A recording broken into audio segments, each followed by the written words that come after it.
দক্ষিণ হালমাৰা মানকাছাৰ জিলা কংগ্ৰেছৰ প্ৰতিবাদ। দক্ষিণ হালমাৰা মানকাছাৰ জিলাৰ সদৰ হাথিঙিমাৰীত কেণ্ডেল লাইট মাৰ্চ লৈ প্ৰতিবাদ।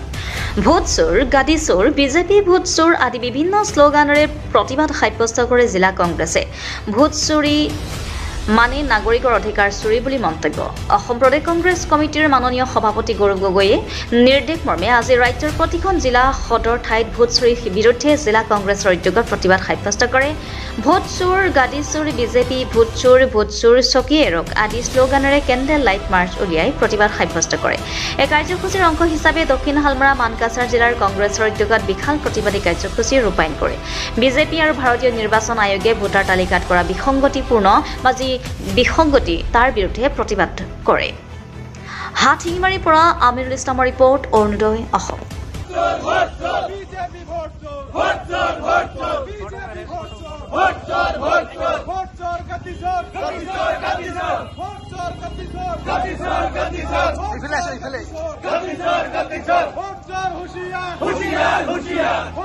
আজি আমি দক্ষিণ মানকাছাৰ জিলা কংগ্ৰেছ কমিটিৰ উদ্যোগত NSY যুৱ কংগ্ৰেছ সকলোৱে মিলি আমি আজি ECI যি ভোট চুৰি আৰম্ভ কৰিছে, সেয়া আমাৰ কংগ্ৰেছ নেতা ৰাহুল গান্ধী ডাঙৰীয়াই ইতিমধ্যে যোৱা 7 তাৰিখত প্ৰমাণ সহকাৰে সব দেখুৱাই দিছে যে ECI কেনেকৈ ভোট চুৰি কৰি আছে।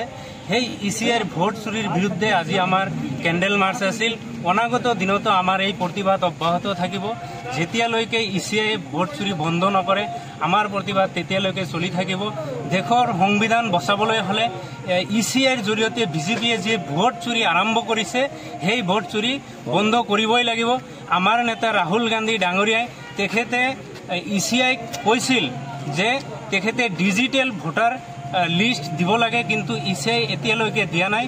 তথাপিও আমাৰ নেতাই এটা সমষ্টিৰ ভোটাৰ লিষ্ট লৈ 6 মাহ সময় সেই ভোটাৰ লিষ্ট লৈ অধ্যয়ন কৰাৰ পিছত দেখা গ'ল যে এই এটা সমষ্টিতে 1 লাখ ভোট বিজেপিয়ে ECIৰ জৰিয়তে তেওঁলোকে চুৰি কৰিছে।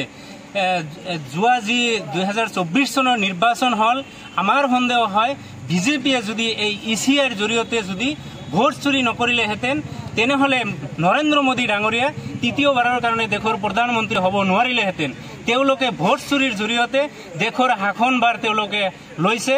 আমি তেওঁলোকক ধিক্কাৰ জনাইছোঁ, আপোনালোকে ভোট চুৰি বন্ধ কৰক আৰু এই ভোট চুৰি কৰি গাদীত অধিষ্ঠিত হোৱা নেতাসকলক আমি এই গাদীৰ পৰা গাদীচ্যুত কৰিমেই। কাৰণ তেওঁলোকে ৰাইজৰ ভোটেৰে তেওঁলোক চৰকাৰ গঠন কৰা নাই, তেওঁলোকে ECIৰ লগত গোপন বুজাবুজি কৰি ভোট চুৰিৰ জৰিয়তে দেশৰ গাদী তেওঁলোকে এতিয়া গাদীত বহিছে।